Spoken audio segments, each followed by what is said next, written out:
One more introduction to do before we get to our keynote speaker, Coach Mike Ditka. He's our coach right here of the Carolina Panthers, led this team in his third year to a 12-4 record, NFC South Division Championship, of course, this year. Played for Coach Ditka, of course, on the Super Bowl 20 championship team with the Chicago Bears. Welcome the coach of the Carolina Panthers, Ron Rivera.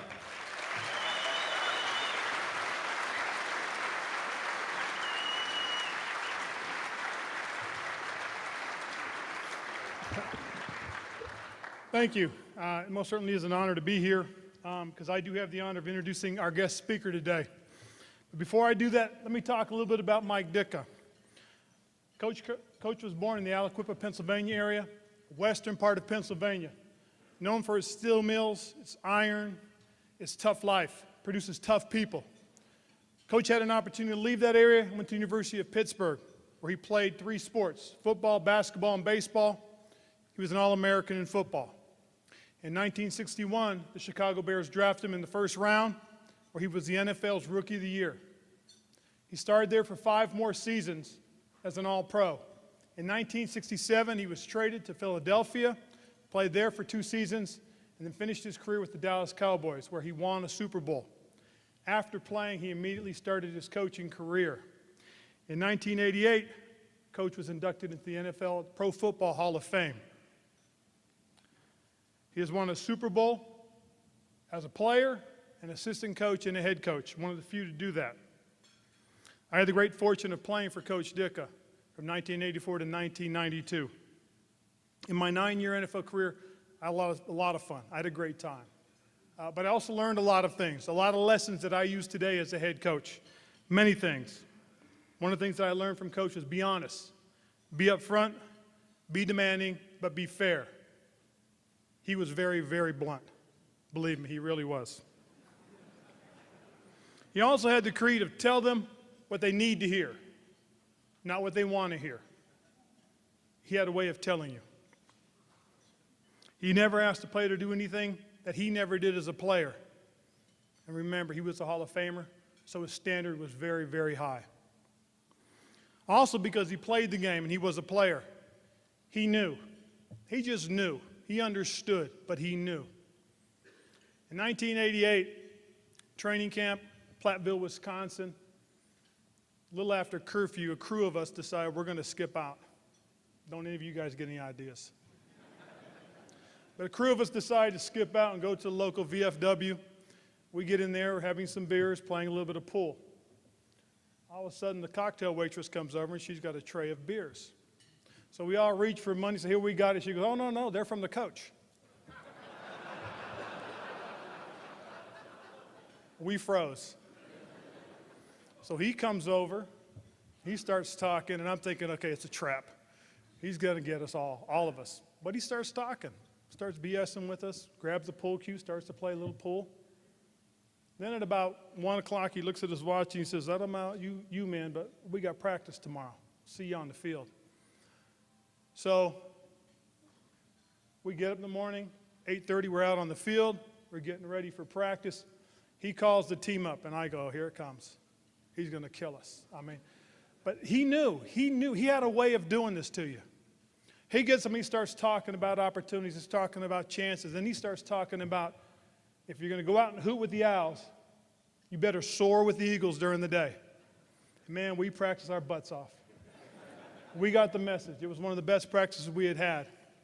And believe me, there are a lot of great lessons I learned. Some were easy and some were hard, but I learned them.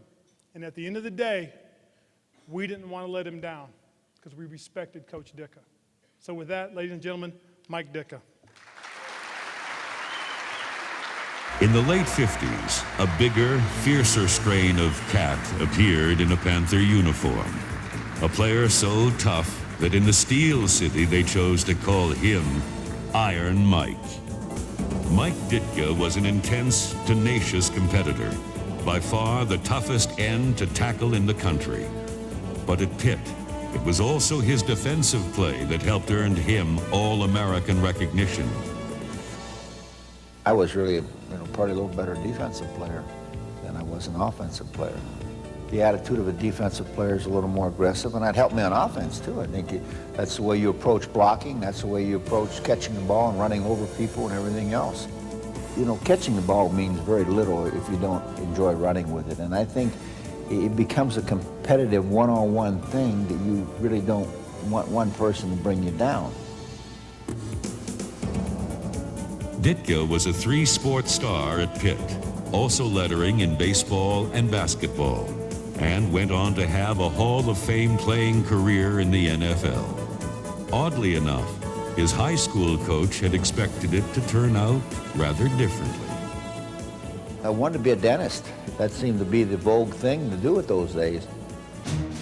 But instead of filling cavities, Mike Ditka caught passes for the Chicago Bears, and a career bond was formed. They had a very tough image.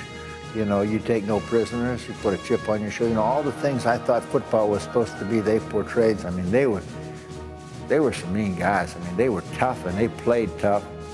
The Steeltown kid fit right in and went on to revolutionize the tight end position in pro football.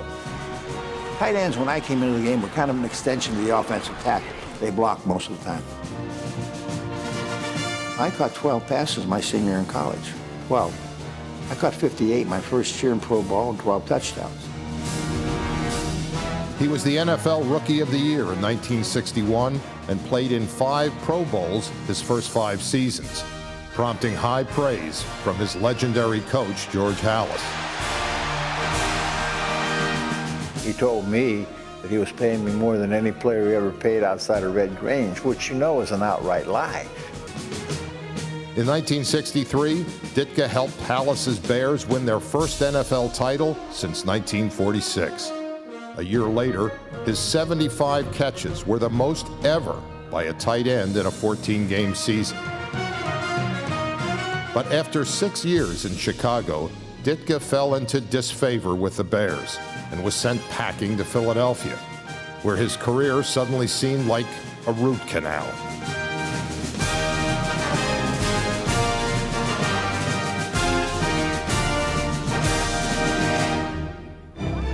Help arrived in the form of a 1969 trade to Dallas.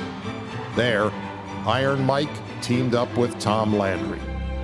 He spent his final 4 seasons as a player catching passes for the Cowboys, including this one in Super Bowl VI, helping Landry's team win a world championship.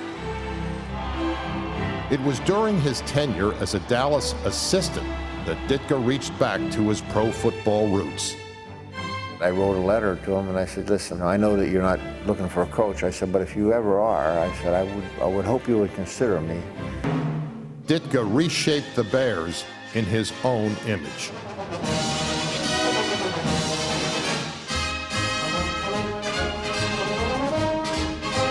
The 1985 team was particularly scary. Once the Bears started rolling in '85, everybody caught it. We believed we were that tough. There was a great feeling of confidence that came in the whole organization. Mike Ditka's Monsters of the Midway won 18 games and lost only once en route to a world title. I was the right guy for that job at the right time, period, because it meant something to me. His next job didn't go quite so well. I think you understand right now, I tell you fellas, I've been around a long time. I think we became a team today. We became a team. That's what it's all about. The New Orleans Saints never did turn things around with Mike in charge.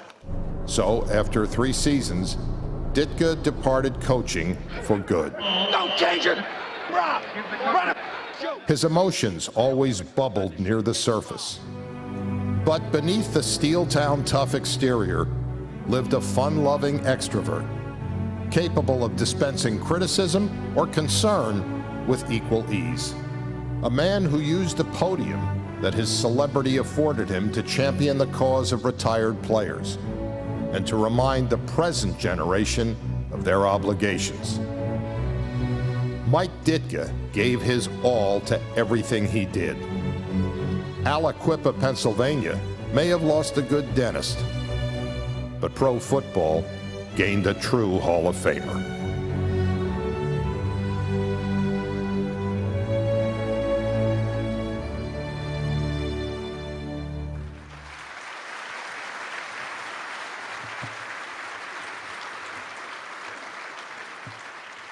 Well, I'm going to tell you one thing.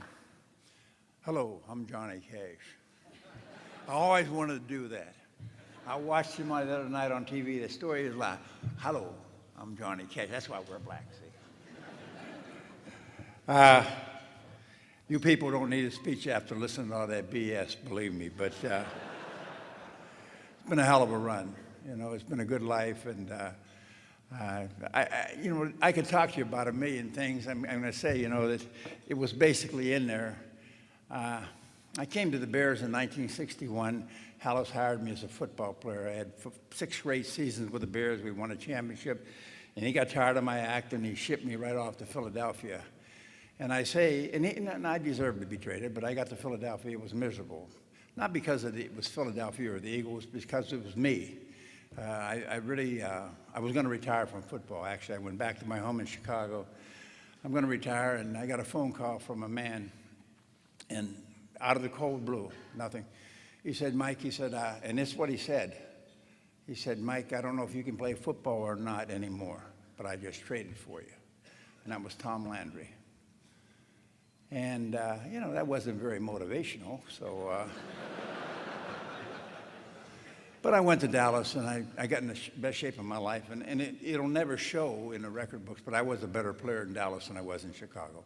For this reason, I was totally a team player in Dallas because we had a lot of good players. We had a great coach. So I had 2, you know, my parents were instrumental in my life. My dad was the toughest guy I ever knew.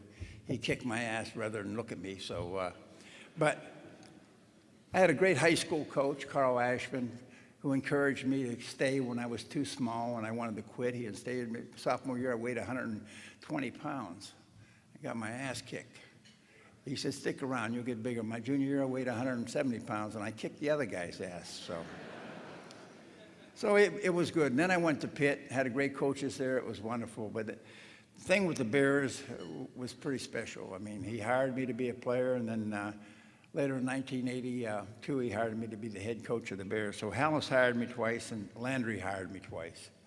Tom hired me as a player in 1969, and then he hired me as an assistant coach in 1972, and I stayed all those years.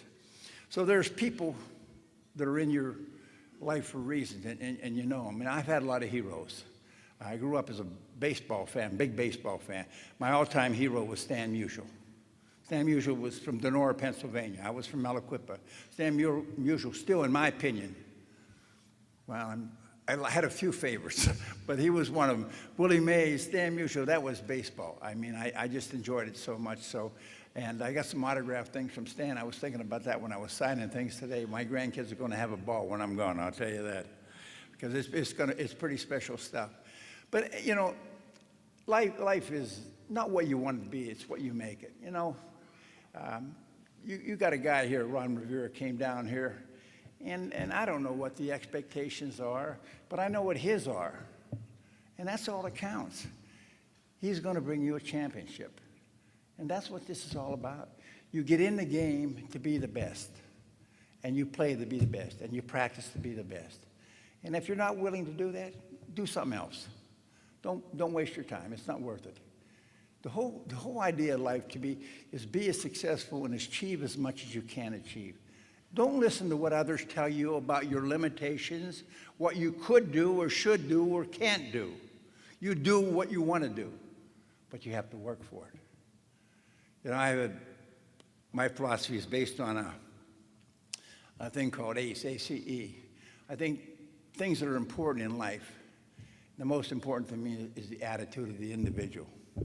If you got a good attitude about life, and it's positive, you got a chance to achieve anything. If you got a bad attitude and you're negative, you got a chance to achieve nothing. Besides that, you'll be a pain in the ass to be around. And it's that simple. And the C could stand for a lot of things. I think it stands for the word character.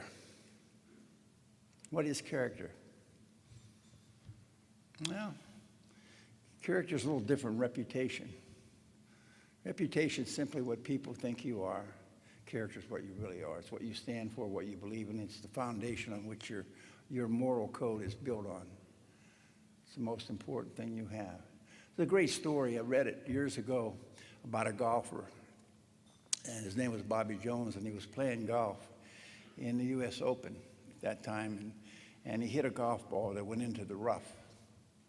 And as he addressed the golf ball to hit it to the green, he perceived the ball to move. Now, nobody saw the ball move. The caddy didn't see it move. None in the gallery. Nobody saw it move. The officials, nobody. But he thought the ball moved, so he hit the ball. He finished the hole, finished the tournament, and he told him, he went in and he told him what happened. And so they have to, the rules of golf are simple. You're assessed a penalty. So he was assessed a penalty and lost the U.S. Open that year by 1 shot. Well, here's my thing. Who would have known? Who would have ever known? Only one person would have known. That was Bobby Jones. That takes guts. That's something special. Nobody would have known. He could have got away with it, and he didn't. So when you talk about, that's what character is. It's knowing what is right and doing what is right. That's what's popular, not what's politically correct, what's right. And you got to make up your mind about right and wrong. Because I'll tell you something about wrong. If it was wrong 50 years ago, I'll guarantee you it's still wrong. It's not right because we got to make an allowance for this or that. It doesn't work that way. It's not going to be that way. And the last thing I think is the E could stand for a lot of things, but I think it stands for enthusiasm. You got to get excited about life. You got to get excited about what you're doing, the opportunities we have. The only thing we're guaranteed, there's no guarantee of you're going to get anything out of life except an opportunity. And you got to see it that way. And if you don't perceive life as an opportunity to make yourself better and make your family better, then you're missing the boat. Because there's no guarantee. Nobody's going to give us a darn thing. You know, I read a poem years ago called The Man in the Mirror, or The Person in the Mirror. And it goes like this. It says, when you get what you want in your struggle for life, and the world makes you king for a day, go to the mirror and look at yourself and see what that person has to say. For it isn't your husband, mother, father, or wife on whose judgment you must pass, but the one who counts most in your life is the one looking back from the glass.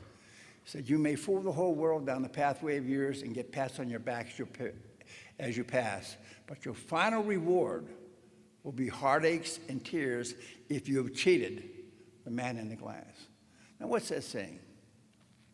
To thine own self be true. And excuse me, if my tooth flies out, I loosened it, so it could pop out of. Don't, and no suits if it hits you. But anyway, to me, it's nothing about ego. We got to know who we are. We got to believe who we are. We got to like who we are if we're going to get along in this life with other people. That's important. And so I don't have a lot. I could answer a million questions because it would be easier. I want to read you one thing because I can't remember all this stuff. I mean, I know I look smart, but I'm dumber than I look. And I got one thing I want to read you, and it's kind of interesting because I came across this years ago, and I don't know, some people may not agree with this, but we live in a different society today than I grew up in, and whatever you want to call it, for whatever reason, maybe we don't encourage people to do all they should, to work as hard as they can, to make as much of themselves as possible. Like I said, I have a lot of heroes in life. One of my heroes was Abe Lincoln. He was the 16th president of the United States, and he was an interesting guy. He was a really interesting guy. What this guy did has never been done in the history of this country because he had the guts, the courage, understanding of right and wrong. And he knew that all men were created equal in the eyes of God.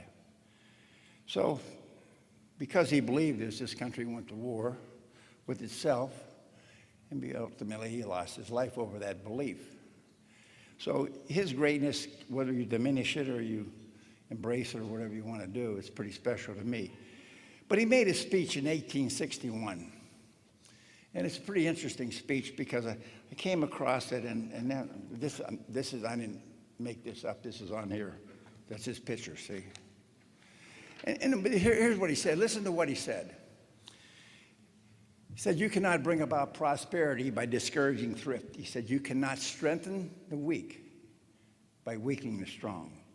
He said, you cannot help the wage earner by pulling down the wage payer. He said, you cannot further the brotherhood of man by encouraging class hatred.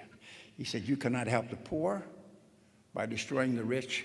He said, you cannot keep out of trouble by spending more than you earn. He said, you cannot build character and courage by taking away man's initiative and independence. And he said, and ultimately, he said, you cannot do for men what they could and should do for themselves. I don't know, maybe you don't agree with it, I do. I think it's our job to help, to encourage, to help people make their lives better. I think the greatest feeling you have in life is when you achieve things through hard work and effort and sweat and toil. And the things you're given, not that you will never appreciate them, you will appreciate them, but you won't appreciate them for a long time. Things you earn, you go out and you work for, you appreciate your whole life. To me, I just think that, and I'm going to get into the political thing, but I think that we got to get this across to the youth in our country. The harder you work, the better chance you have of succeeding, the better chance you have of moving up in life. That's all there is to it. It doesn't work any other way, guys. And I know that this is different. I'm at the three-quarter pole now. You know, I'm winding it down. So I'm just saying that it's a little different for me. I was just a child out of World War II, and my dad came back, he was a Marine, so I understood a little bit of that, and then I went through all the other things, when the unpopular wars we had in Korea and everywhere else. So, but I'm an American. I love this country. I want what's best for this country. And I know all you do. Can I read you one thing? This might take about 5 minutes, okay? And then I'll get the hell out of here. I think friendship is a wonderful thing. If you got friends, cherish them, appreciate them, enjoy them, and tell them that you love them. I got this from my best friend. It's called, And Then It's Winter. He said, you know, time is a way of passing quickly and catching you unaware of the passing years. It seems like yesterday that I was young, just married and embarking on my new life with my mate. Yet in a way, it seems like years ago, and I wonder where all the years have gone. I know I lived them. I have glimpses of how it was back then, of all my hopes and dreams. But here it is, the back nine of my life. And it catches me by surprise. How did I get here so fast? Where did the years go? Where did my youth go? I remember vividly seeing older people through the years and thinking that these older people were years away from me and that they were old people. I was only on the first hole, and the back nine was so far off that I couldn't imagine it. But here it is. My friends are all retired and getting gray. They move slower. I see an older person now. Some are in better shape, some in worse shape, but I see great change. Not the ones I remember who were so young and vibrant. But like me, their age is beginning to show. And we are now the older folks that we used to see and never thought we'd become. Each day now I find it's taking a shower is a real target for the day. And taking a nap is not a treat anymore, it's mandatory. Because if I don't have my own free will, I just fall asleep where I sit. And I will say this, I will interrupt it. I am a professional sleeper right now. So now I enter a new season of my life. I'm prepared for all the aches, the pains, the loss of strength, the ability to do things I wish I had done but never did. But at least I know that though I'm on the back nine, I'm not sure how long it'll last. But when it's over, and when it's over on this earth, it's over. A new adventure will begin. Yeah, I have regrets. There are some things I wish I hadn't done. There are some things I should have done. But indeed, there were many things I'm happy to have done. It's all in a lifetime. So if you're not on the back nine yet, let me remind you that it'll get here faster than you think. So whatever you like to accomplish in your life, do it. Don't put things off too long. Life goes by quickly. You got no guarantees. So do what you can do today. You can never be sure whether you're on the back nine or not. You have no promise that you will see all the seasons of your life. So live for today and say all the things you want your loved ones to remember. and hope that they appreciate and love you for all the things that you have done for them in all the years past. Life is a gift to you. The way you live your life is your gift to those who come after. Live it well, enjoy today, do something fun, be happy, have a great day. Remember, it is health that is the real wealth and not pieces of gold or silver. Live happily in 2014. Lastly, considering the following: your kids are becoming you, but your grandchildren are perfect. Going out is good, coming home is better. You forget names, but it's okay, because most other people forget who you are. You realize you're never going to be good at anything, especially golf. The things you used to care about, you no longer care about. But you really do care about the fact that you don't care about them anymore. You sleep better in a lounge chair with the TV on than in bed. It's called pre-sleep. You miss the days when everything worked with an on and off switch. You tend to use four-letter words more. When, what? But now you can afford expensive jewelry. It's not safe to wear it anywhere. You notice everything they sell in stores is now sleeveless. What used to be freckles or liver spots, everybody whispers. So you have three sides of the clothes in your closet, two of which you'll never wear. But old is good in some things. Old songs, old movies, best of all, old friends. Stay well, old friend. Send this to another old friend and let them laugh in agreement. It's not what you gather, but what you scatter that tells what kind of life you've lived. Today is the oldest you've ever been. It's also the youngest you'll ever be. So enjoy this day. God bless. Now, if you got some questions about anything, because I'm really good at this stuff. You may not agree with a damn thing I say, but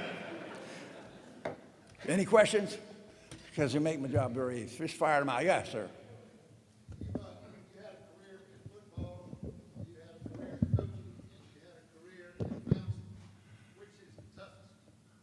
Well, you know, you go through all the seasons of your life.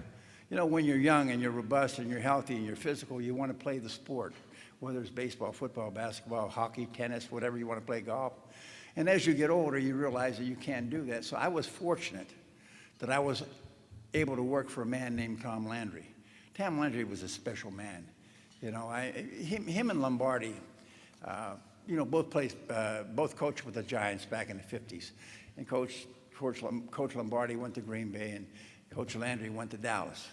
And their lives were based on three things. Now, whether you want to believe this or not, I really don't give a damn, but it was based on three things.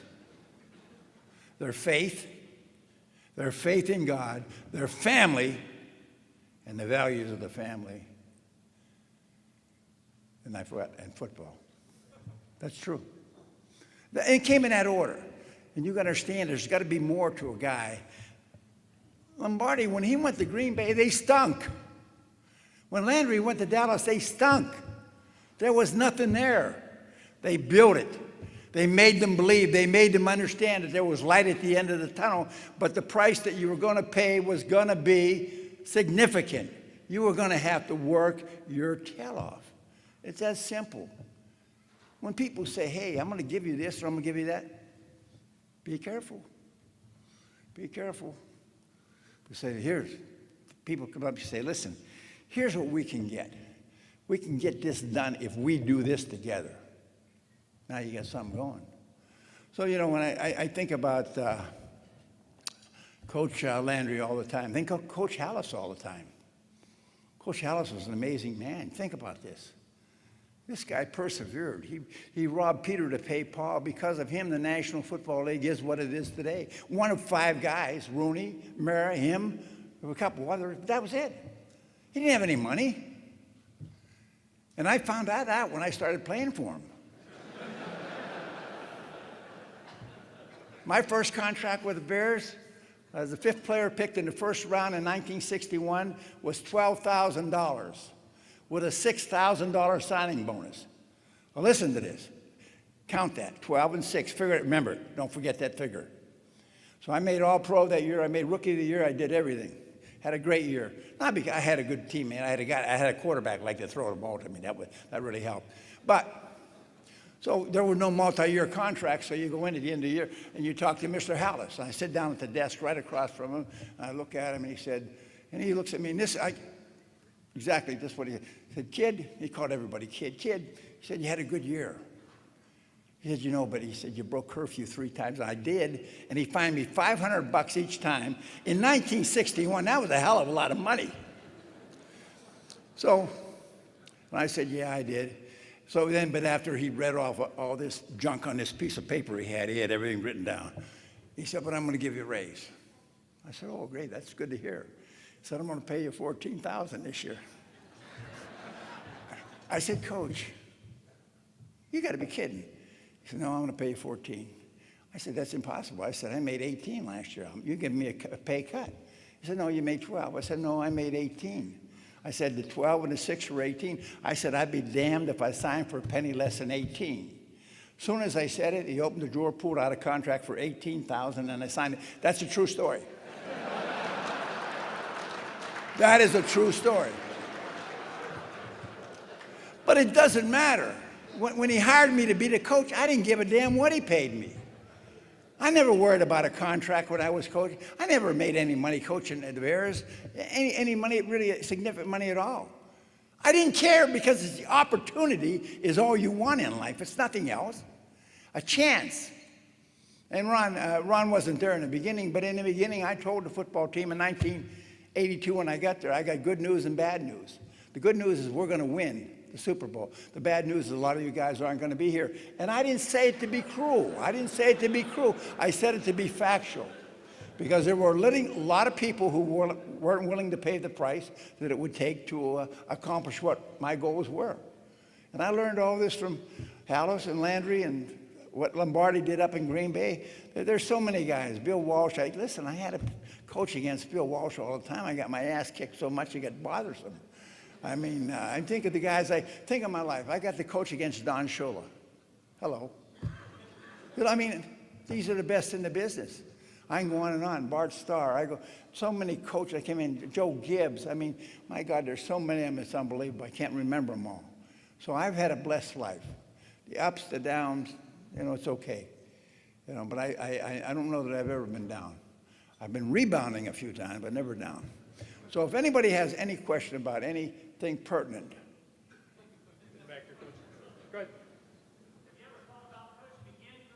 Coach again. You got to be silly. No, you got a great coach here. I have no desire to coach anymore. You're in a place at a time for a reason. After that, it's over. I'm on the back nine, man. I'm trying to make a putt. Anybody?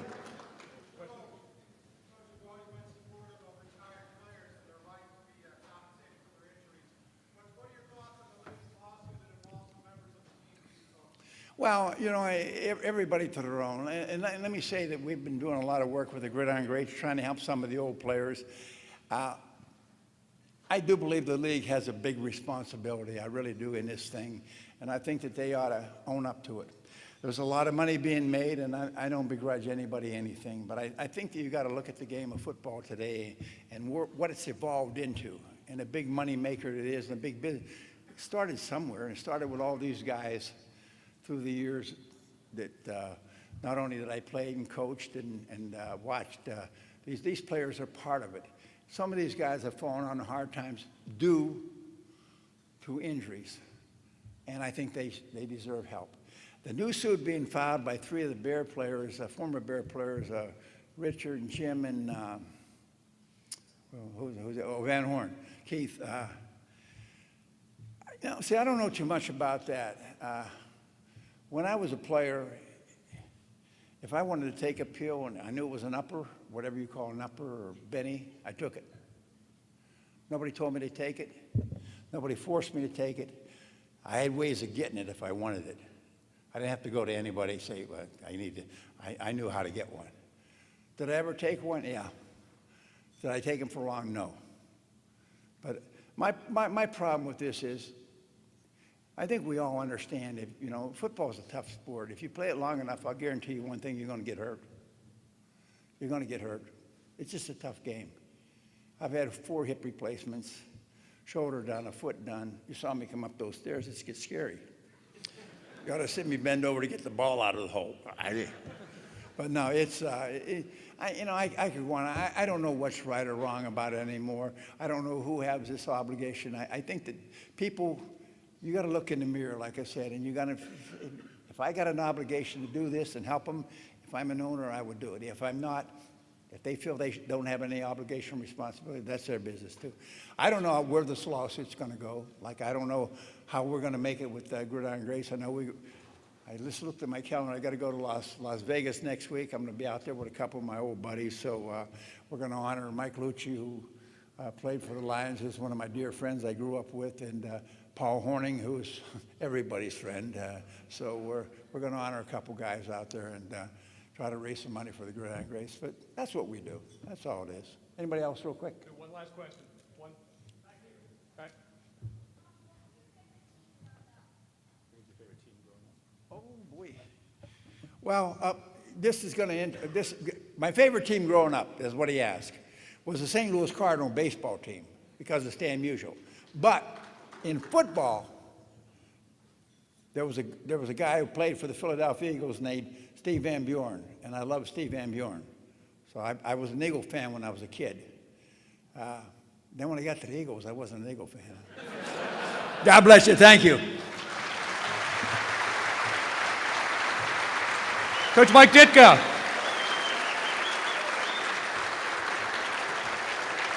Thank you, Coach. And thank you all for being part of the biggest Touchdown Club event in 25 years. And rejoin us here for Herschel Walker, June the 26th. Thanks to our co-sponsors today, the Charlotte Hornets and News Talk 1110 WBT. And have a great day. Thanks.